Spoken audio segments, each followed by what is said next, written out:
Welcome to achievers academy Shivamogga. ಆತ್ಮೀಯ ಸ್ಪರ್ಧಾರ್ಥಿ ಮಿತ್ರರೇ, ಇಂದಿನ ಈ ವಿಡಿಯೋದಲ್ಲಿ data analysis and interpretation part 12 ಅಥವಾ ಅದರಲ್ಲಿ ಕ್ಯಾಸ್ಲರ್ ಡಿಐ ಪಾರ್ಟ್ 4 ಅನ್ನೋದನ್ನ ಅಥವಾ ಕ್ಯಾಸ್ಲರ್ ಡಿಐ ಪಾರ್ಟ್ 4 ಅಲ್ಲಿ ಯಾವ ರೀತಿ ಕ್ವಶನ್ಸ್ ಇದೆ ಅನ್ನೋದನ್ನ ಡಿಸ್ಕಸ್ ಮಾಡ್ತಾ ಹೋಗೋಣ. ಸೊ ಅದು ಮುಂಬರುವಂತಹ SBI ಕ್ಲರ್ಕ್ ಪ್ರಿಲಿಮ್ಸ್ ಗೆ ನಿಮಗೆ ತುಂಬಾ ಹೆಲ್ಪ್ಫುಲ್ ಆಗಿರುತ್ತೆ ಅಂತ ಹೇಳ್ತಾ, ಯಾಕಂದ್ರೆ SBI ಕ್ಲರ್ಕ್ ಪ್ರಿಲಿಮ್ಸ್ ಆಗಿರ್ಬೋದು ಅಥವಾ IBPS ಕ್ಲರ್ಕ್ ಪ್ರಿಲಿಮ್ಸ್ ಆಗಿರ್ಬೋದು, ಸೊ ಅಲ್ಲೂ ಕೂಡ ನಿಮಗೆ ಕ್ಯಾಸ್ಲರ್ ಡಿಐ ಅನ್ನೋ ಕ್ವಶನ್ಸ್ ಇದ್ದೇ ಇರುತ್ತೆ. ಸೊ ಪ್ಯಾರಾಗ್ರಾಫ್ ಕೊಟ್ಟಿರ್ತಾರೆ, ಆ ಪ್ಯಾರಾಗ್ರಾಫ್ ನ ನೀವು ಓದಿ ಅರ್ಥ ಮಾಡ್ಕೊಳ್ಬೇಕಾಗುತ್ತೆ. ಸೊ ಬೇಸ್ಡ್ ಆನ್ ದಟ್ ನೀವು ಟೇಬಲ್ ನ ಫ್ರೇಮ್ ಮಾಡ್ಕೊಳ್ಬೇಕು. ಅದ್ರ ಬೇಸ್ ಮೇಲೆ ನಿಮಗೆ 5 ಕ್ವಶನ್ಸ್ ಇರುತ್ತೆ, ಅದನ್ನ ನೀವು ಸಾಲ್ವ್ ಮಾಡ್ತಾ ಹೋಗ್ಬೇಕಾಗತ್ತೆ. ಸೊ ಹಾಗಾದ್ರೆ ಡೈರೆಕ್ಟ್ ನಾವು ಇವತ್ತು ಕ್ಯಾಸ್ಲರ್ ಡಿಐ ಪಾರ್ಟ್ 4 ಅಲ್ಲಿ ಯಾವ ರೀತಿ ಕ್ವಶನ್ಸ್ ಇದೆ ಅಂತ ನೋಡ್ತಾ ಹೋಗೋಣ.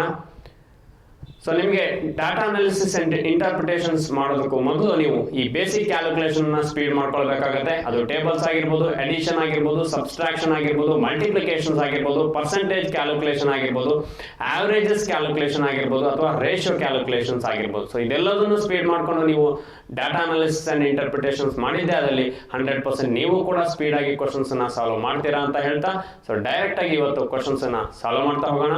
ಸೊ ಕ್ವಶನ್ಸ್ ಹೀಗಿದೆ.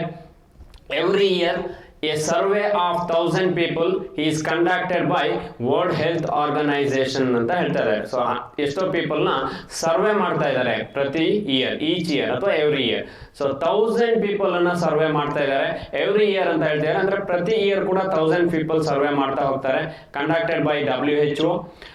WHO found that in the year 2005, 2006, 2007, 2008 and 2009. So ಅಲ್ಲಿಗೆ 2005 to 2009 ಇದೆ. ಸೊ ಪ್ರತಿ ಇಯರ್ ಏನ್ ಮಾಡ್ತಾರೆ ಅವರು 1000 ಪೀಪಲ್ ಅನ್ನ ಸರ್ವೆ ಮಾಡ್ತಾ ಹೋಗ್ತಾರೆ. So in that survey the percentage of people affected by malaria. So percentage of people ಏನ್ ಮಲೇರಿಯಾದಿಂದ ಎಫೆಕ್ಟ್ ಆಗಿದ್ದಾರೆ ಆ ಪರ್ಸೆಂಟೇಜ್ ಕೊಟ್ಟಿದ್ದಾರೆ ನಿಮಗೆ. ಸೊ ಅದು 2005 ಅಲ್ಲಿ 30% ಆಗಿರುತ್ತೆ, 2006 ಅಲ್ಲಿ 40% ಆಗಿರುತ್ತೆ, 2007 ಅಲ್ಲಿ ನಿಮಗೆ 30% ಆಗಿರುತ್ತೆ, 2008 ಅಲ್ಲಿ 20% ಆಗಿರುತ್ತೆ, and 2009 ಅಲ್ಲಿ 45% respectively ಅಂತ ಹೇಳಿದ್ದಾರೆ. WHO also found that every year out of the affected people, ಅಂದ್ರೆ ಟೋಟಲ್ ಆಗಿ ಏನ್ ಎಫೆಕ್ಟ್ ಆಗಿರ್ತಾರೆ ಅದರಲ್ಲಿ 60% were students, 10% were housewives and 30% were drivers. ಅಲ್ಲಿಗೆ 60 plus 10 30 ಅಲ್ಲಿಗೆ 70 ಆಯ್ತು, 70 plus 30 100% ಟೋಟಲ್ ಆಗುತ್ತೆ. 100% ಅಲ್ಲಿ 60% ಸ್ಟೂಡೆಂಟ್ಸ್ ಆಗಿರ್ತಾರಂತೆ ಅಫೆಕ್ಟೆಡ್ ಪೀಪಲ್, 10% ಏನಾಗಿರ್ತಾರಂತೆ ಅದರಲ್ಲಿ ಹೌಸ್ ವೈಫ್ಸ್ ಆಗಿರ್ತಾರೆ, ಅದೇ ರೀತಿ 30% ಏನಾಗಿರ್ತಾರೆ ಡ್ರೈವರ್ಸ್ ಆಗಿರ್ತಾರೆ. ತುಂಬಾ ಸಿಂಪಲ್ ಇದೆ ಕ್ವಶನ್ಸ್. ನೀವು ಇದನ್ನ ವಿತಿನ್ 2 minutes ಒಳಗಡೆ ಸಾಲ್ವ್, 1 minute ಅಲ್ಲಿ ಸಾಲ್ವ್ ಮಾಡ್ಲಿಕ್ಕೆ ಟ್ರೈ ಮಾಡಿ. 2005, 6, 7, 8, 9 ಇಯರ್ ಬರ್ಕೊಳ್ಳಿ, ಪರ್ಸೆಂಟೇಜ್ ಬರ್ಕೊಳ್ಳಿ, ಅದರಲ್ಲಿ ಸ್ಟೂಡೆಂಟ್ಸ್ ಎಷ್ಟು ಬೇಸ್ಡ್ ಆನ್ ದಟ್ ನಿಮಗೆ ಕ್ವಶನ್ಸ್ ಕೇಳಿರ್ತಾರೆ. ಐದರ್ ಪರ್ಸೆಂಟೇಜ್ ಕೇಳ್ಬೋದು, ಡಿಫರೆನ್ಸ್ ಕೇಳ್ಬೋದು, ಆವರೇಜ್ ಕೇಳ್ಬೋದು. ಸೊ ಹಾಗಾದ್ರೆ ಈ ಕ್ವಶನ್ಸ್ ಅನ್ನ ಸಾಲ್ವ್ ಮಾಡ್ತಾ ಬರೋಣ. ನೀವು ಕೂಡ ಪಕ್ಕದಲ್ಲಿ ಟೈಮ್ ಸೆಟ್ ಮಾಡ್ಕೊಂಡು ವಿಡಿಯೋನ ಪಾಸ್ ಮಾಡಿ, ಕ್ವಶನ್ ಡಿಸ್ಪ್ಲೇ ಆಗ್ತಾ ಇದೆ, ನೀವು ಸಾಲ್ವ್ ಮಾಡಿ. ಎಷ್ಟು ಸ್ಪೀಡ್ ಆಗಿ ಸಾಲ್ವ್ ಮಾಡ್ತೀರಾ ಅನ್ನೋದನ್ನ ನೀವು ಚೆಕ್ ಮಾಡ್ಕೊಳ್ಳಿ. ಥ್ರೂ ದಟ್ ಏನಾಗುತ್ತೆ, ನಿಮ್ಮ ಸೆಲ್ಫ್ ವ್ಯಾಲ್ಯೂಯೇಷನ್ ಅನ್ನ ನೀವೇ ಮಾಡ್ಕೊಂಡಂಗಾಗುತ್ತೆ. ನಿಮ್ಮ ಎಬಿಲಿಟಿ ಏನು ಅನ್ನೋದನ್ನ ನೀವೇ ಐಡೆಂಟಿಫೈ ಮಾಡಬಹುದು. ಸೊ ಹಾಗಾದ್ರೆ ಡೈರೆಕ್ಟ್ ಕ್ವಶನ್ ಸಾಲ್ವ್ ಮಾಡ್ತಾ ಬರೋಣ. ಸೊ ಇಯರ್ ಹೇಳಿದ್ದಾರೆ, ಅವ್ರು ಯಾವ್ಯಾವ ಇಯರ್ ಹೇಳಿದಾರೋ ಆ ಇಯರ್ ಅನ್ನ ಬರ್ಕೊಳ್ಳಿ. ಅದರಲ್ಲಿ ನಿಮಗೆ ಎಫೆಕ್ಟೆಡ್ ಬೈ ಮಲೇರಿಯಾ, ಅದೇ ರೀತಿ so percentage of affected by malaria ಕೊಟ್ಟಿದ್ದಾರೆ, ಅಂದ್ರೆ ರಿಮೈನಿಂಗ್ ಪರ್ಸೆಂಟೇಜ್ ಏನಾಗಿರ್ತಾರೆ ನಾಟ್ ಎಫೆಕ್ಟೆಡ್ ಬೈ ಮಲೇರಿಯಾ ಆಗಿರ್ಲೇಬೇಕು. ಸೊ ಹಾಗಾದ್ರೆ ಫಸ್ಟ್ ನೀವು ಇಯರ್ ಬರ್ಕೊಳ್ಳಿ. ಸೊ ಯಾವ್ಯಾವ ಇಯರ್ ಹೇಳಿದಾರೋ ಆ ಇಯರ್ ಬರ್ಕೊಳ್ಳಿ. ಅದೇ ರೀತಿ next affected by malaria and not affected by malaria. So ನಾನು ಇದನ್ನ ಶಾರ್ಟ್ ಫಾರ್ಮ್ ಇಷ್ಟೇ ಬರ್ಕೊಳ್ಳಿ. ನೀವು ಮತ್ತೆ affected by malaria ಎಲ್ಲ ಬರೆಯಕ್ಕೆ ಹೋಗ್ಬಿಡಿ ಎಕ್ಸಾಮ್ ಅಲ್ಲಿ. affected by malaria, not affected by malaria. ನೀವು ಯಾವ ರೀತಿ ಅರ್ಥ ಆಗುತ್ತೋ ಆ ರೀತಿ ಬರ್ಕೊಳ್ಳಿ. ಸೊ ಸ್ಪೀಡ್ ಆಗಿ ಬರ್ಕೊಳ್ತಾ ಹೋಗ್ಬೇಕು. ಸೊ ಹಾಗಾದ್ರೆ ಅವ್ರು ಯಾವ್ಯಾವ ಇಯರ್ ಕೇಳಿದ್ದಾರೆ ನಿಮಗೆ ಕೊಟ್ಟಿದ್ದಾರೆ ಅದನ್ನ ಬರ್ಕೊಳ್ತಾ ಹೋಗಿ. ಸೊ ಅದು 2005 ಇದೆ, ನೀವು ಜಸ್ಟ್ 5, 6, 7, 8, 9 ಅಂತ ಬರ್ಕೊಂಡ್ರು ಸಾಕು. ಬಟ್ ನಾನು ನಿಮಗೆ ಅರ್ಥ ಆಗ್ಲಿ ಅನ್ನೋದಕ್ಕೆ ಫುಲ್ ಬರಿತೀನಿ. ಸೊ ಇಲ್ಲಿ ನೀವು 2005, 2006 ಅದೆಲ್ಲ ನಿಮಗೆ ಅವಶ್ಯಕತೆ ಇಲ್ಲ, ಯಾಕಂದ್ರೆ ಎಲ್ಲದೂ 2000 ಅಲ್ಲೇ ಇರೋದು. ಹಾಗಾಗಿ ಏನ್ ಮಾಡಿ, ಜಸ್ಟ್ ನೀವು 5 ಅಷ್ಟೇ ಬರೀರಿ ಅಥವಾ 05 ಬರ್ಕೊಳ್ಳಿ. ತುಂಬಾ ಈಸಿ ಆಗುತ್ತೆ ನಿಮಗೆ ಕ್ಯಾಲ್ಕುಲೇಷನ್ಸ್ಗೆ. ಸೊ 5 ಆಯ್ತು, ನೆಕ್ಸ್ಟ್ 6 ಬರೀರಿ, ನೆಕ್ಸ್ಟ್ 7 ಬರೀರಿ, ನೆಕ್ಸ್ಟ್ 8 ಬರೀರಿ, ನೆಕ್ಸ್ಟ್ 9 ಬರೀರಿ. ಸೊ ಇದಿಷ್ಟೇ ಇಯರ್ ಹೇಳಿರೋದವರು. ಸೊ ಇದ್ಬಿಟ್ಟು ಬೇರೆ ಯಾವುದೇ ಇಯರ್ ನಿಮಗೆ ಇನ್ಫಾರ್ಮೇಶನ್ ಇಲ್ಲ. ಸೊ ಹಾಗಾಗಿ ಇದಿಷ್ಟು ಇಯರ್ ಬರ್ಕೊಳ್ಳಿ. ಸೊ ಇದಿಷ್ಟು ಇಯರ್ ಬರ್ಕೊಂಡ್ರೆ ಇದರಲ್ಲಿ ಎಫೆಕ್ಟೆಡ್ ಬೈ ಮಲೇರಿಯಾ ಎಷ್ಟು, ನಾಟ್ ಎಫೆಕ್ಟೆಡ್ ಬೈ ಮಲೇರಿಯಾ ಎಷ್ಟು ಅನ್ನೋದನ್ನ ನೀವು ಈಸಿಯಾಗಿ ಫೈಂಡ್ ಔಟ್ ಮಾಡ್ಬೋದು. ಸೊ ಹಾಗಾದ್ರೆ affected by malaria, not affected by malaria ನೋಡೋದಾದ್ರೆ, ಸೊ ಫಸ್ಟ್ ಏನ್ ಹೇಳಿದ್ದಾರೆ ನಿಮಗೆ 2005. ಸೊ ಇದಿಷ್ಟು ಇಯರ್ ಆಯ್ತು. ನೆಕ್ಸ್ಟ್ ಪರ್ಸೆಂಟೇಜ್ಗೆ ಬನ್ನಿ. Percentage of people affected by malaria var 30%. So 2005 ಅಲ್ಲಿ 30% ಅಂತೆ. ಹಾಗಾದ್ರೆ 30% ನೀವು ಯಾವ್ದ್ರ ಮೇಲೆ ಕ್ಯಾಲ್ಕುಲೇಟ್ ಮಾಡಬೇಕು? ಸೊ ಫಸ್ಟ್ ಏನ್ ಹೇಳಿದ್ದಾರೆ, ಪ್ರತಿಯೊಂದು ಇಯರ್ ಕೂಡ ಎಷ್ಟು ಜನ ಅವರು ಸರ್ವೆ ಮಾಡ್ತಾರೆ ಅಂದ್ರೆ 1000 ಮೆಂಬರ್ಸ್ ನ ಸರ್ವೆ ಮಾಡ್ತಾ ಹೋಗ್ತಾರೆ. ಸೊ ಅಂದ್ರೆ ಪ್ರತಿ ಇಯರ್ ಟೋಟಲ್ ಏನಾಗಿರ್ತಾರೆ 1000 ಮೆಂಬರ್ಸ್ ಆಗಿರ್ತಾರೆ. ಸೊ ಇದು ನಿಮಗೆ ಗೊತ್ತಿರಬೇಕು. ಸೊ ಪ್ರತಿಯೊಂದು ಇನ್ಫಾರ್ಮೇಶನ್ ಅಬ್ಸರ್ವ್ ಮಾಡ್ತಾ ಹೋಗಿ. ಪ್ರತಿ ಇಯರ್ ಕೂಡ 1000 ಮೆಂಬರ್ಸ್ ಅವ್ರು ಸರ್ವೆ ಮಾಡೋದು. ಅದರಲ್ಲಿ ಎಷ್ಟು ಪರ್ಸೆಂಟ್ ನಿಮಗೆ ಎಫೆಕ್ಟೆಡ್ ಬೈ ಮಲೇರಿಯಾ ಅಂತ ಹೇಳಿದ್ದಾರೆ.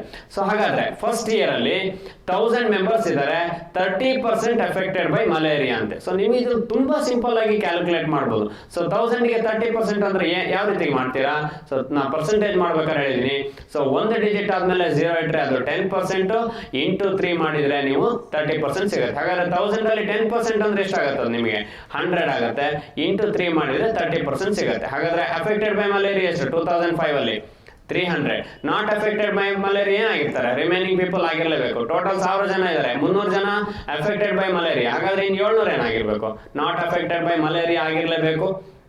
ಸೊ ಇದನ್ನ ನೀವು ಯಾವುದೇ ಕ್ಯಾಲ್ಕುಲೇಷನ್ ಅವಶ್ಯಕತೆ ಇಲ್ಲ, ನಿಮಗೆ ಅಷ್ಟು ಸ್ಪೀಡ್ ಆಗಿ ನೀವು ಸಾಲ್ವ್ ಮಾಡಬಹುದು. ಸೊ ಬಟ್ ನಿಮಗೆ ಆ 10% ಯಾವ ರೀತಿ ಮಾಡೋದು ಅಥವಾ 3%, 30% ಯಾವ ರೀತಿ ಮಾಡೋದು ಇದು ಗೊತ್ತಿರಬೇಕಾಗತ್ತೆ. ನೆಕ್ಸ್ಟ್ 40% ಅಂತ ಹೇಳಿದ್ದಾರೆ. ಹಾಗಾದ್ರೆ 1000ಗೆ 40% ಅಂದ್ರೆ ಎಷ್ಟು? ಸೊ 1000ಗೆ 10% ಅಂದ್ರೆ 100 ಇಂಟು 4 ಮಾಡಿದ್ರೆ 40%. ಹಾಗಾದ್ರೆ 1000ಗೆ 40% ಅಂದ್ರೆ ಅದು 400 ಆಗಿರ್ಲೇಬೇಕು.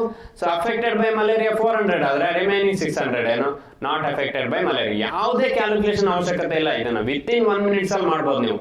ನೆಕ್ಸ್ಟ್ ಅಗೈನ್ 30% ಅಂತ ಹೇಳಿದ್ದಾರೆ. ಸೊ 30% ಯಾವಾಗ? 2007 ಅಲ್ಲಿ ಅಗೈನ್ 30% ಅಫೆಕ್ಟೆಡ್ ಬೈ ಮಲೇರಿಯಾ ಅಂದ್ರೆ ಮತ್ತೆ 300. ನಾಟ್ ಅಫೆಕ್ಟೆಡ್ ಬೈ ಮಲೇರಿಯಾ ಎಷ್ಟಾಗಾದ್ರೆ 700. ನೆಕ್ಸ್ಟ್ 20% ಅಂತ ಹೇಳಿದ್ದಾರೆ. ಯಾವಾಗ? 2008 ಅಲ್ಲಿ. ಸೊ 20% ಎಫೆಕ್ಟೆಡ್ ಬೈ ಮಲೇರಿಯಾ ಅಂದ್ರೆ ಎಷ್ಟು? ನಿಮಗೆ 200 ಎಫೆಕ್ಟೆಡ್ ಬೈ ಮಲೇರಿಯಾ. ಆಗ ರಿಮೈನಿಂಗ್ 800 ಏನು ನಾಟ್ ಎಫೆಕ್ಟೆಡ್ ಬೈ ಮಲೇರಿಯಾ. ಅಲ್ಲಿಗೆ 800 ಪ್ಲಸ್ 200 1000, 300 700 1000, 400 600 1000, 300 700 1000. Next 450 respectively. ಯಾವಾಗ? 450 2009 ಅಲ್ಲಿ ಎಫೆಕ್ಟೆಡ್ ಬೈ ಮಲೇರಿಯಾ 450 ಅಂತೆ. So affected by 45%. ಹಾಗಾದ್ರೆ 1000ಗೆ 45% ಅಂದ್ರೆ ಎಷ್ಟು? ನೀವು ಇದನ್ನಷ್ಟೇ ಡೈರೆಕ್ಟ್ ಆಗಿ ಕ್ಯಾಲ್ಕುಲೇಟ್ ಮಾಡಬಹುದು. ಮತ್ತೆ ನೀವು ಇದನ್ನೆಲ್ಲ 1000 ಇಂಟು ಮಾಡ್ತಾ ಹೋಗ್ಬೇಡಿ, ಈ ತರ ಕ್ಯಾಲ್ಕುಲೇಟ್ ಮಾಡಬೇಡಿ. ಸೊ 1000ಗೆ 45%, 45 ಡಿವೈಡೆಡ್ ಬೈ 100. 20 ಕ್ಯಾನ್ಸಲ್ ಆಗುತ್ತೆ. ಅಲ್ಲಿಗೆ ಎಷ್ಟು ಬರುತ್ತೆ? 450 ಬರುತ್ತೆ ನಿಮಗೆ. 45 ಮುಂದೆ ಒಂದು 0 ಹಾಕೊಳ್ಳಿ. ಹಾಗಾದ್ರೆ 450 ನಿಮಗೆ ಎಫೆಕ್ಟೆಡ್ ಬೈ ಮಲೇರಿಯಾ ಆದ್ರೆ ಸೊ ರಿಮೈನಿಂಗ್ ಎಷ್ಟು? 1000 ಅಲ್ಲಿ 450 ಹೋದ್ರೆ ನಿಮಗೆ 450 ಅಂದ್ರೆ ಆ ಕಡೆ 500 ಆಯ್ತು. So 550 not affected by malaria. So ಈ ರೀತಿ ಕ್ವಶನ್ಸ್ ಅನ್ನ ನಿಮಗೆ ಸಾಲ್ವ್ ಮಾಡಬೇಕಾದ್ರೆ ಪರ್ಸೆಂಟೇಜ್ ಚೆನ್ನಾಗಿ ಗೊತ್ತಿರಬೇಕು. ಯಾವುದೇ ವ್ಯಾಲ್ಯೂ ಕೊಟ್ಟಿರಲಿ ಆ ವ್ಯಾಲ್ಯೂನ ರೈಟ್ ಸೈಡ್ ಇಂದ ಬರ್ತೀರಾ ನೀವು. ಒಂದು ಡಿಜಿಟ್ ಆದ್ಮೇಲೆ ಪಾಯಿಂಟ್ ಇಡ್ತಾ ಇದ್ದೀರಾ ಅಂದ್ರೆ, ಫಾರ್ ಎಕ್ಸಾಂಪಲ್ ಇಲ್ಲಿ ನಿಮಗೆ 1000 ಕೊಟ್ಟಿದ್ದಾರೆ. ಯಾಕಂದ್ರೆ ನಾನು ಯಾವುದೇ ಕ್ಯಾಲ್ಕುಲೇಷನ್ ಮಾಡಿಲ್ಲ ನಿಮಗೆ 1000 ಬೇಸ್ ಮೇಲೆ. ಸೊ 1000 ಕೊಟ್ಟಿದ್ದಾರೆ, ನಿಮಗೆ ಇಲ್ಲಿ 10% ಬೇಕು. 10% ಮಾಡಿ ಇಂಟು 3 ಮಾಡಿದ್ರೆ 30%, ಇಂಟು 4 ಮಾಡಿದ್ರೆ 40%, ಇಂಟು 2 ಮಾಡಿದ್ರೆ 20%, ಇಂಟು 6 ಮಾಡಿದ್ರೆ 60%, ಇಂಟು 4 ಮಾಡಿದ್ರೆ 40. ಆ ರೀತಿ ಮಾಡ್ತಾ ಹೋಗಿ. ಸೊ 1000 ಕೊಟ್ಟಿದ್ದಾರೆ, ನಿಮಗೆ 10% ಬೇಕು. ರೈಟ್ ಸೈಡ್ ಇಂದ ಒಂದು ಡಿಜಿಟ್ ಆದ್ಮೇಲೆ ಪಾಯಿಂಟ್ ಇಡಿ, 10% ಸಿಗುತ್ತೆ. 2 ಡಿಜಿಟ್ ಆದ್ಮೇಲೆ ಪಾಯಿಂಟ್ ಇಟ್ರೆ 1% ಸಿಗುತ್ತೆ. ಇದು ನಿಮಗೆ ಗೊತ್ತಿರಬೇಕು. ಈ ಕ್ಯಾಲ್ಕುಲೇಷನ್ ಬೇಸ್ ಮೇಲೆ ನೀವು ಮಾಡಿದ್ರೆ ಇದಕ್ಕೆ ಯಾವುದೇ ಕ್ಯಾಲ್ಕುಲೇಷನ್ ಅವಶ್ಯಕತೆ ಇಲ್ಲ. ಇಲ್ಲಾಂದ್ರೆ ನೀವೇನ್ ಮಾಡ್ತೀರಾ ಅಂದ್ರೆ 1000 ಇಂಟು 30/100, 1000 ಇಂಟು 40/100 ಅದು ಯಾವುದೇ ಕ್ಯಾಲ್ಕುಲೇಷನ್ ಮಾಡಬೇಡಿ, ಟೈಮ್ ವೇಸ್ಟ್ ಆಗುತ್ತೆ. ಡೈರೆಕ್ಟ್ ಆಗಿ ಕ್ಯಾಲ್ಕುಲೇಷನ್ ಮಾಡ್ತಾ ಹೋಗಿ. 100% ಎಕ್ಸಾಮ್ ಅಲ್ಲಿ ನಿಮಗೂ ಕೂಡ ಈಸಿ ಆಗುತ್ತೆ. ನೆಕ್ಸ್ಟ್ ಇದರಲ್ಲಿ ಇನ್ನೊಂದು ಇನ್ಫಾರ್ಮೇಶನ್ ಇದೆ. ಏನಿದೆ? Out of the affected people 60% var students ಅಂತ ಹೇಳಿದ್ದಾರೆ. ಸೊ ಇದು ನೀವು ಈಗಲೇ ಮಾಡಬೇಡಿ. ಸ್ಟೂಡೆಂಟ್ಸ್ ನ ಕ್ವಶನ್ಸ್ ಕೇಳಿದಾಗ ಅದರ ಬೇಸ್ ಮೇಲೆ ಕ್ಯಾಲ್ಕುಲೇಟ್ ಮಾಡ್ತಾ ಹೋಗಿ. ಟೋಟಲ್ ಏನ್ ಎಫೆಕ್ಟ್ ಆಗಿದ್ದಾರೆ ಅದರಲ್ಲಿ 60% ಸ್ಟೂಡೆಂಟ್, 60% ಮಾಡಿ ಅಷ್ಟೇ. 10% ನಿಮಗೆ ಹೌಸ್ ವೈಫ್, 10% ಮಾಡಿ. ಯಾವ ಇಯರ್ ಹೇಳಿರ್ತಾರೋ ಅದು ಮಾತ್ರ ಮಾಡಿ, ಎಲ್ಲದನ್ನು ಕ್ಯಾಲ್ಕುಲೇಟ್ ಮಾಡಕ್ ಹೋಗ್ಬೇಡಿ. ಸೊ ಈ ಬೇಸ್ ಸಿಕ್ತು ಅಂದ್ರೆ ಇದ್ರ ಬೇಸ್ ಮೇಲೆ ನೀವು ನೆಕ್ಸ್ಟ್ ಕ್ಯಾಲ್ಕುಲೇಷನ್ ಮಾಡಬಹುದು. ಹಾಗಾಗಿ ಕ್ವಶನ್ ನೋಡ್ಕೊಂಡು ಕ್ಯಾಲ್ಕುಲೇಟ್ ಮಾಡಿ. ಇಲ್ಲೇ ಸ್ಟೂಡೆಂಟ್ಸ್ ಎಷ್ಟು, ವೈಫ್ಸ್ ಎಷ್ಟು, ಅಥವಾ 30% ಆಫ್ ಡ್ರೈವರ್ಸ್ ಎಲ್ಲದನ್ನು ಮಾಡಕ್ ಹೋಗ್ಬೇಡಿ. ಇಷ್ಟು ಮಾಡ್ಕೊಂಡು ನೆಕ್ಸ್ಟ್ ಕ್ವಶನ್ ಕೇಳಿದ್ರೆ ಆ ಕ್ವಶನ್ ಪ್ರಕಾರ ಸಾಲ್ವ್ ಮಾಡ್ತಾ ಹೋಗೋದು. ಡೈರೆಕ್ಟ್ ಆಗಿ ಹಾಗಾದ್ರೆ ಕ್ವಶನ್ಸ್ ಹೋಗೋಣ. ಸೊ ಫಸ್ಟ್ ಕ್ವಶನ್ಸ್ ಯಾವ ರೀತಿ ಇದೆ ಅನ್ನೋದು ನೋಡ್ತಾ ಹೋಗೋಣ. ಇನ್ ದಿ ಇಯರ್ 2007, ಸೊ 2007 ಬೇಸ್ ಮೇಲೆ ನಿಮಗೆ ಒಂದು ಕ್ವಶನ್ಸ್ ಕೇಳಿದ್ದಾರೆ.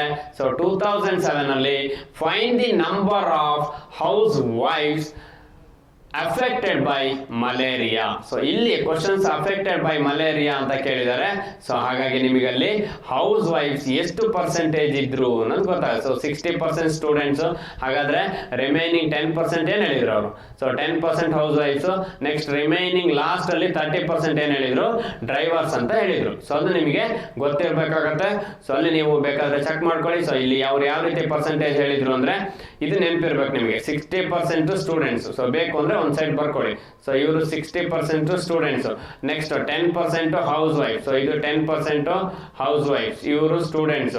ನೆಕ್ಸ್ಟ್ ಹಾಗಾದ್ರೆ ರಿಮೈನಿಂಗ್ 30% ಏನು, ಇವರು ಡ್ರೈವರ್ಸ್. ಸೊ ಇದ್ರ ಬೇಸ್ ಮೇಲೆ ನೀವು ಈಸಿಯಾಗಿ ಏನ್ ಮಾಡ್ಬೋದು, ಕ್ವಶನ್ಸ್ ಅನ್ನ ಸಾಲ್ವ್ ಮಾಡ್ತಾ ಹೋಗ್ಬೋದು. ಸೊ ಡೈರೆಕ್ಟ್ ಆಗಿ ಕ್ವಶನ್ಸ್ ಅನ್ನ ನೋಡೋದಾದ್ರೆ ಹಾಗಾದ್ರೆ ಫಸ್ಟ್ ಕ್ವಶನ್ಸ್ ನೋಡ್ತಾ ಹೋಗೋಣ. ಸೊ ನಿಮಗೆ ಯಾವ ರೀತಿ ಫಸ್ಟ್ ಕ್ವಶನ್ಸ್ ಕೇಳಿದ್ದಾರೆ ಇದ್ರ ಬೇಸ್ ಮೇಲೆ ಅನ್ನೋದನ್ನ. So first questions, in the year 2007 find the number of housewives affected by malaria. So ನಿಮಗೆ ಗೊತ್ತಿದೆ ಎಷ್ಟು ಪರ್ಸೆಂಟೇಜ್ ಇದೆ ಅನ್ನೋದನ್ನ ನೀವು ಬರ್ಕೊಂಡಿದ್ದೀರಾ. ಸೊ ಎಷ್ಟು ಪರ್ಸೆಂಟೇಜ್, 10% ಹೌಸ್ವೈಫ್ಸ್ ಮಲೇರಿಯಾದಿಂದ ಎಫೆಕ್ಟ್ ಆಗ್ತಾ ಇದ್ದಾರೆ. ಯಾವಾಗ, ಪ್ರತಿ ಇಯರ್ ಅಲ್ಲೂ. ಹಾಗಾದ್ರೆ 2007 ಅಲ್ಲಿ ಎಷ್ಟಿದೆ ಅಫೆಕ್ಟೆಡ್ ಬೈ ಮಲೇರಿಯಾ, 300 ಇದೆ. So 300 total affected by malaria. ಯಾವಾಗ, 2007 ಅಲ್ಲಿ 300 ಟೋಟಲ್ ಎಫೆಕ್ಟೆಡ್ ಬೈ ಮಲೇರಿಯಾ. ಇದರಲ್ಲಿ ನಿಮಗೆ ಹೌಸ್ ವೈಫ್ಸ್ ಎಷ್ಟು ಅಂದ್ರೆ ಎಷ್ಟು ಪರ್ಸೆಂಟ್ ಇದಾರೆ ಅವರು, 10%. ಸೊ 300 ಗೆ 10% ಅಂದ್ರೆ ಎಷ್ಟು, ಸೊ 10% ಅಂದ್ರೆ ನೀವು ಮತ್ತೆ 10/100 ಎಲ್ಲ ಬರೆಯಕ್ಕೆ ಹೋಗ್ಬೇಡಿ. ಸೊ 10/100 ಬರೀಬೇಡಿ, ಯಾಕಂದ್ರೆ 100 ಅಂದ್ರೆ ಮತ್ತೆ 2 0 ಕ್ಯಾನ್ಸಲ್ ಆಗುತ್ತೆ. ಇದೆರಡು ಕ್ಯಾನ್ಸಲ್. ಸೊ 3 × 10 ಅಲ್ಲಿ ಆನ್ಸರ್ ಏನಾಗುತ್ತೆ, 30. ಸೊ ನಾನು ಅದನ್ನೇ ನಿಮಗೆ ಶಾರ್ಟ್ ಕಟ್ ಹೇಳಿದ್ದೆ. 300 ಅಂದ್ರೆ ಒಂದು ಡೆಸಿಮಲ್ ಪ್ಲೇಸ್ ಅನ್ನ ನೀವು ಪ್ರಿಸೀಡಿಂಗ್ ಪ್ಲೇಸ್ ಮಾಡಿದ್ರೆ ಅದು 10% ಆಗಿರುತ್ತೆ. ಅಂದ್ರೆ 10 ಆದ್ಮೇಲೆ ಡೆಸಿಮಲ್ ಪ್ಲೇಸ್ ಮಾಡ್ಕೊಳ್ಳಿ 30. ಸೊ ಕ್ಯಾಲ್ಕುಲೇಷನ್ ಮಾಡಿದ್ರು 30 ಆನ್ಸರ್, ಡೈರೆಕ್ಟ್ ಮಾಡಿದ್ರು ಆನ್ಸರ್ ನಿಮಗೆ 30ನೇ ಬರುತ್ತೆ. ಬೇರೆ ಯಾವುದೇ ಆನ್ಸರ್ ಬರ್ಲಿಕ್ಕೆ ಆಪ್ಷನ್ಸ್ ಇಲ್ಲ. ಸೊ ಹಾಗಾಗಿ ಆನ್ಸರ್ ನಿಮಗೆ 30ನೇ ಬರಬೇಕು. 60, 90 ಎಲ್ಲ ಬರ್ಲಿಕ್ಕೆ ಚಾನ್ಸೇ ಇಲ್ಲ ಇಲ್ಲಿ, ಯಾಕಂದ್ರೆ 300 ಇದೆ. 300 10% ಅಂದ್ರೆ 30ನೇ. ಸೊ ಹಾಗಾದ್ರೆ ನೆಕ್ಸ್ಟ್ ಸೆಕೆಂಡ್ ಕ್ವಶನ್ಸ್, ಇದ್ರ ಬೇಸ್ ಮೇಲೆ ನೆಕ್ಸ್ಟ್ ಸೆಕೆಂಡ್ ಕ್ವಶನ್ ನೋಡ್ತಾ ಹೋಗೋಣ. In the year 2009, find the number of people who were not affected by malaria. One question ಅಲ್ಲಿ affected by malaria ಕೇಳಿದ್ರು.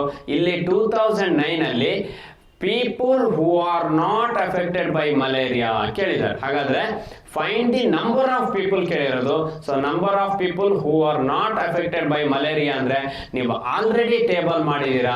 ಸೊ ಆ ಟೇಬಲ್ ಅಲ್ಲಿ ಜಸ್ಟ್ ನೋಡ್ತಾ ಹೋಗಿ. 2009 ಅಲ್ಲಿ ನಾಟ್ ಅಫೆಕ್ಟೆಡ್ ಎಷ್ಟು. ಸೊ 2009 ಅಲ್ಲಿ 450 affected by malaria, 550 not affected by malaria. ಹಾಗಾದ್ರೆ ನೀವು ಯಾವ್ದಾದ್ರು ಕ್ಯಾಲ್ಕುಲೇಷನ್ ಮಾಡೋ ಅವಶ್ಯಕತೆ ಇದೆಯಾ ಈ ಕ್ವಶನ್ಸ್ಗೆ? ಇಲ್ಲ, ಯಾವುದೇ ಕ್ಯಾಲ್ಕುಲೇಷನ್ ಅವಶ್ಯಕತೆ ಇಲ್ಲ. Option A answer 550. ಡೈರೆಕ್ಟ್ ಆಗಿ ಆನ್ಸರ್ ಮಾಡಬಹುದು. 1 or 2 ಕ್ವಶನ್ಸ್ ಅನ್ನ ಡೈರೆಕ್ಟ್ ಆಗಿ ಕೊಟ್ಟಿರ್ತಾರೆ. ಯಾಕೆ ಅಂದ್ರೆ ನಿಮಗೆ ಎಲ್ಲಾ ಕ್ವಶನ್ ಕ್ಯಾಲ್ಕುಲೇಟಿವ್ ಕೊಟ್ರೆ ಎಕ್ಸಾಮ್ ಅಲ್ಲಿ ಟೈಮ್ ಸಾಕಾಗಲ್ಲ. ಹಾಗಾಗಿ ನೆಕ್ಸ್ಟ್ ಅದೇ ರೀತಿ ಇದ್ರ ಬೇಸ್ ಮೇಲೆ ಥರ್ಡ್ ಕ್ವಶನ್ಸ್ ನೋಡ್ತಾ ಹೋಗೋಣ. ಯಾವ ರೀತಿ ಕೇಳಿದ್ದಾರೆ ಅಂತ. What is the difference in the number of people affected and not affected by malaria in the year 2006. Question based on difference base ಮೇಲೆ ಇದೆ. ಇಯರ್ ಯಾವುದು ನಿಮಗೆ 2006. ಸೊ 2006 ಅಲ್ಲಿ ಏನ್ ಕೇಳಿರೋದು ಅವರು, ಅಫೆಕ್ಟೆಡ್ ಬೈ ಮಲೇರಿಯಾ ಮತ್ತೆ ನಾಟ್ ಅಫೆಕ್ಟೆಡ್ ಬೈ ಮಲೇರಿಯಾಕ್ಕೆ ಡಿಫರೆನ್ಸ್ ಏನು ಅಂತ ಕೇಳಿದ್ದಾರೆ. ಹಾಗಾದ್ರೆ 2006 ಅಲ್ಲಿ ಅಫೆಕ್ಟೆಡ್ ಬೈ ಮಲೇರಿಯಾ ಚೆಕ್ ಮಾಡ್ಕೊಳ್ಳಿ. 2006 ಅಲ್ಲಿ ಅಫೆಕ್ಟೆಡ್ ಬೈ ಮಲೇರಿಯಾ 400 ಇದೆ, ನಾಟ್ ಅಫೆಕ್ಟೆಡ್ ಬೈ ಮಲೇರಿಯಾ ನಿಮಗೆ 600 ಇದೆ. ಇದೆರಡರ ನಡುವಿನ ಡಿಫರೆನ್ಸ್ ಎಷ್ಟು ನಿಮಗೆ? So 200 difference. ಆಪ್ಷನ್ ಡಿ ಅನ್ನೋದು ನಿಮ್ಮ ರೈಟ್ ಆನ್ಸರ್ ಆಗಿರುತ್ತೆ, ಅಥವಾ ಆನ್ಸರ್ 200. ತುಂಬಾ ಈಸಿ ಕ್ವಶನ್ಸ್ ಅನ್ನ ಕೇಳಿರ್ತಾರೆ, ಯಾಕಂದ್ರೆ ಪ್ರಿಲಿಮ್ಸ್ ಅಲ್ಲಿ ನಿಮಗೆ ಸ್ಪೀಡ್ ಆಗಿ ಕ್ಯಾಲ್ಕುಲೇಟ್ ಮಾಡಬೇಕು. ಹಾಗಾಗಿ ಕಾಂಪ್ಲಿಕೇಟೆಡ್ ಕೇಳಿದ್ರೆ ಟೈಮ್ ವೇಸ್ಟ್ ಆಗುತ್ತೆ. ಸೊ ತುಂಬಾ ಸಿಂಪಲ್ ಇರುತ್ತೆ, ಬಟ್ ನೀವು ಟೇಬಲ್ ಅನ್ನ ಯಾವ ರೀತಿ ಫ್ರೇಮ್ ಮಾಡ್ಕೊಳ್ತೀರಾ ಅನ್ನೋದ್ರ ಮೇಲೆ ಎಂಟೈರ್ ನಿಮ್ಮ 5 ಕ್ವಶನ್ಸ್ ಗಳು ಡಿಪೆಂಡ್ ಆಗಿರುತ್ತೆ. ಸೊ ನೆಕ್ಸ್ಟ್ ಅದೇ ರೀತಿ ಫೋರ್ತ್ ಕ್ವಶನ್ಸ್ ನೋಡ್ತಾ ಹೋಗೋಣ. ಹಾಗಾದ್ರೆ ರೇಷಿಯೋ ಬೇಸ್ ಮೇಲೆ ಕೇಳಿದ್ದಾರೆ. ಕ್ವಶನ್ ನೋಡಿದ್ರೆ ಗೊತ್ತಾಗುತ್ತೆ ನಿಮಗೆ 100% ಈ ಕ್ವಶನ್ಸ್ ಅನ್ನ ರೇಷಿಯೋ ಬೇಸ್ ಮೇಲೆ ಕೇಳಿದ್ದಾರೆ ಅಂತ. ಸೊ ರೇಷಿಯೋ ಬೇಸ್ ಮೇಲೆ ಯಾರ್ಯಾರಿಗೆ ರೇಷಿಯೋ ಕೇಳಿದ್ದಾರೆ ಅನ್ನೋದನ್ನ ಚೆಕ್ ಮಾಡ್ಕೊಳ್ಳಿ. Find the ratio of the number of people affected by malaria in the year 2005. So ಅಲ್ಲಿಗೆ not affected by malaria in the year 2008. So ಅಲ್ಲಿಗೆ ನೀವು ಯಾವಾಗ ಮಾಡಬೇಕು, 2005 ಮತ್ತೆ 2008 ಅಂತ ಹೇಳಿದ್ದಾರೆ. ಸೊ 2005 ಮತ್ತೆ 2008 ಅಲ್ಲಿ ನಿಮಗೆ ಯಾರ್ಯಾರು ಹೇಳಿದ್ದಾರೆ ಚೆಕ್ ಮಾಡ್ಕೊಳ್ಳಿ. So number of people affected by malaria in 2005. So 2005 ಅಲ್ಲಿ ಏನಾಗಾದ್ರೆ ಅಫೆಕ್ಟೆಡ್ ಬೈ ಮಲೇರಿಯಾ. ಹಾಗಾದ್ರೆ ನೆಕ್ಸ್ಟ್ 2008 ಅಲ್ಲಿ ಏನು, ಇಲ್ಲಿ ಅಫೆಕ್ಟೆಡ್ ಅಲ್ಲ, ಎರಡು ಅಫೆಕ್ಟೆಡ್ ಮಾಡಬೇಡಿ, ಇದು ನಾಟ್ ಅಫೆಕ್ಟೆಡ್ ಬೈ ಮಲೇರಿಯಾ. 2005 ಅಲ್ಲಿ ಅಫೆಕ್ಟೆಡ್ ಬೈ ಮಲೇರಿಯಾ, 2008 ಅಲ್ಲಿ ನಾಟ್ ಅಫೆಕ್ಟೆಡ್ ಬೈ ಮಲೇರಿಯಾ. 2005 ಅಲ್ಲಿ ಅಫೆಕ್ಟೆಡ್ ಬೈ ಮಲೇರಿಯಾ 300 ಇದ್ದಾರೆ, 2008 ಅಲ್ಲಿ ನಾಟ್ ಅಫೆಕ್ಟೆಡ್ ಬೈ ಮಲೇರಿಯಾ 800 ಇದ್ದಾರೆ. 2020 ಕ್ಯಾನ್ಸಲ್. ಹಾಗಾದ್ರೆ ನಿಮ್ಮ ರೇಷಿಯೋ ಏನಾಗಿರ್ಬೇಕು? 3:8. ಆಪ್ಷನ್ ಸಿ ಅನ್ನೋದು ನಿಮ್ಮ ರೈಟ್ ಆನ್ಸರ್ ಆಗಿರುತ್ತೆ. ಆನ್ಸರ್ 3:8. ತುಂಬಾ ಸಿಂಪಲ್ ಆಗಿ ಕೇಳಿರ್ತಾರೆ, ಈಸಿಯಾಗಿ ನೀವು ಸಾಲ್ವ್ ಮಾಡಬಹುದು ಎಕ್ಸಾಮ್ ಅಲ್ಲಿ. ಬಟ್ ಕ್ಯಾಲ್ಕುಲೇಷನ್ಸ್ ಅನ್ನ ಸ್ಪೀಡ್ ಮಾಡ್ಕೊಳ್ಳಿ, ಅಥವಾ ಎಲ್ಲಿ ನೀವು ಟೈಮ್ ಸೇವ್ ಆಗುತ್ತೋ ಆ ರೀತಿ ಕ್ಯಾಲ್ಕುಲೇಷನ್ಸ್ ಅನ್ನ ಪ್ರಾಕ್ಟೀಸ್ ಮಾಡಿ. ಪರ್ಸೆಂಟೇಜ್ ಅಲ್ಲಿ ನಿಮಗೆ ಟೈಮ್ ಸೇವ್ ಆಗುತ್ತೆ, ಯಾಕಂದ್ರೆ ನೀವು ಪರ್ಸೆಂಟೇಜ್ ಶಾರ್ಟ್ ಕಟ್ ಗೊತ್ತಿದೆ ಅಂದ್ರೆ ತುಂಬಾ ಸ್ಪೀಡ್ ಆಗಿ ಕ್ಯಾಲ್ಕುಲೇಟ್ ಮಾಡ್ತಾ ಹೋಗ್ಬೋದು. ಸೊ ಹಾಗಾದ್ರೆ ಇದ್ರ ಬೇಸ್ ಮೇಲೆ ನೆಕ್ಸ್ಟ್ ಕ್ವಶನ್ಸ್ ಯಾವ ರೀತಿ ಕೇಳಿದ್ದಾರೆ ನೋಡೋಣ. So 5th question set of questions ಇರೋದ್ರಿಂದ ಕ್ವಶನ್ 5th ಕ್ವಶನ್ ಲಾಸ್ಟ್ ಆಗಿರುತ್ತೆ. ಹಾಗಾದ್ರೆ ಇನ್ ದಿ ಇಯರ್ 2006, ಸೊ 2006 ಅಲ್ಲಿ ಹೇಳಿದ್ದಾರೆ find the number of students affected by malaria. 2006 ಅಲ್ಲಿ ಎಷ್ಟು ಜನ ಸ್ಟೂಡೆಂಟ್ಸ್ ಮಲೇರಿಯಾದಿಂದ ಎಫೆಕ್ಟ್ ಆಗಿದ್ರು? ಸೊ 2006 ಅಲ್ಲಿ ಟೋಟಲ್ ಅಫೆಕ್ಟೆಡ್ ಎಷ್ಟು ನಿಮಗೆ? 400 ಮೆಂಬರ್ಸ್ ಟೋಟಲ್ ಆಗಿ ಎಫೆಕ್ಟ್ ಆಗಿದ್ದಾರೆ.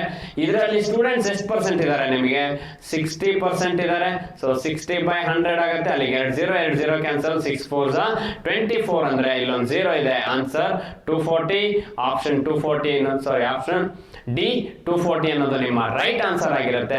ಈ ರೀತಿ ನೀವು ಸಾಲ್ವ್ ಮಾಡಿದ್ರೆ ಎಕ್ಸಾಮ್ ಅಲ್ಲಿ ವಿತಿನ್ 2 to 3 minutes ಅಲ್ಲಿ ನೀವು ಕ್ಯಾಲ್ಕುಲೇಟ್ ಡಿ ನ ಸಾಲ್ವ್ ಮಾಡಬಹುದು. ಹಾಗಾಗಿ ತುಂಬಾ ಸ್ಪೀಡ್ ಆಗಿ ಸಾಲ್ವ್ ಮಾಡ್ತಾ ಹೋಗಿ. ಸೊ ಇದೆಲ್ಲ ಎಕ್ಸ್ಪೆಕ್ಟೆಡ್ ಕ್ವಶನ್ಸ್ ಅಥವಾ ಪ್ರೀವಿಯಸ್ ಇಯರ್ ಕೇಳಿರುವಂತಹ ಕ್ವಶನ್ಸ್ ಅಥವಾ ಎಕ್ಸ್ಪೆಕ್ಟೆಡ್ ಕ್ವಶನ್ಸ್ ಆಗಿರುತ್ತೆ.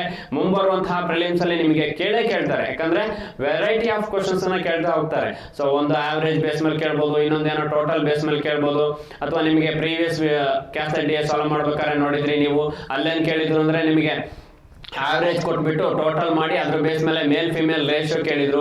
ಇದೇ ರೀತಿ ಕ್ವಶನ್ಸ್ ಅನ್ನ ಇರುತ್ತೆ. ಸೊ ತುಂಬಾ ಕಾಂಪ್ಲಿಕೇಟೆಡ್ ಏನಿರಲ್ಲ, ಸಿಂಪಲ್ ಇರುತ್ತೆ. ಬಟ್ ನೀವು ಜಾಸ್ತಿ ಕ್ವಶನ್ಸ್ ಅನ್ನ ಪ್ರಾಕ್ಟೀಸ್ ಮಾಡ್ತಾ ಹೋಗಿ 100% ನೀವು ಕೂಡ ಸ್ಪೀಡ್ ಆಗಿ ಮಾಡ್ತೀರಾ ಅಂತ ಹೇಳ್ತಾ, ಅದೇ ರೀತಿ ನಮ್ದೇ ಆದಂತಹ ಮೆಟೀರಿಯಲ್ಸ್ ಇರುತ್ತೆ. ಅಚೀವರ್ಸ್ ಕ್ಲಬ್ ಅನ್ನುವಂತಹ ಟೆಲಿಗ್ರಾಮ್ ಚಾನಲ್ ಅಲ್ಲಿ ಈ ಮೆಟೀರಿಯಲ್ಸ್ ಅನ್ನು ಯೂಸ್ ಮಾಡ್ಕೊಳ್ಳಿ. ಸೊ ನಿಮ್ಮ ಪ್ರಿಪರೇಷನ್ ಅನ್ನ ಡೇ ಬೈ ಡೇ ಅಪ್ಗ್ರೇಡ್ ಮಾಡ್ತಾ ಹೋಗಿ 100% ನಿಮ್ಮಲ್ಲೂ ಕೂಡ ಪ್ರಿಲಿಮ್ಸ್ ಕ್ಲಿಯರ್ ಮಾಡುವಂತಹ ಎಬಿಲಿಟಿ ಇದೆ ಅಂತ ಹೇಳ್ತಾ, ಸೊ ಅದೇ ರೀತಿ ನಮ್ದೇ ಆದಂತಹ WhatsApp group, YouTube channel and Telegram group ಇರುತ್ತೆ. ಇಲ್ಲೂ ಕೂಡ ನಿಮಗೆ ಮೆಟೀರಿಯಲ್ಸ್ ಅವೈಲಬಿಲಿಟಿ ಇರುತ್ತೆ. ಇದನ್ನು ಯೂಸ್ ಮಾಡ್ಕೊಳ್ಳಿ. ಅದು PDF ಮೆಟೀರಿಯಲ್ಸ್ ಆಗಿರ್ಬೋದು ಅಥವಾ ನೋಟ್ಸ್ ಆಗಿರ್ಬೋದು, ಪ್ರತಿಯೊಂದನ್ನು ಯೂಸ್ ಮಾಡಿಕೊಂಡು ಮುಂಬರುವಂತಹ ಏನ್ SBI ಕ್ಲರ್ಕ್ ಪ್ರಿಲಿಮ್ಸ್ ಇದೆ ಆ SBI ಕ್ಲರ್ಕ್ ಪ್ರಿಲಿಮ್ಸ್ ಅನ್ನ ಟಾರ್ಗೆಟ್ ಮಾಡಿ ಅಂತ ಹೇಳ್ತಾ, so wish you all the best for all. Thank you for watching. Thank you.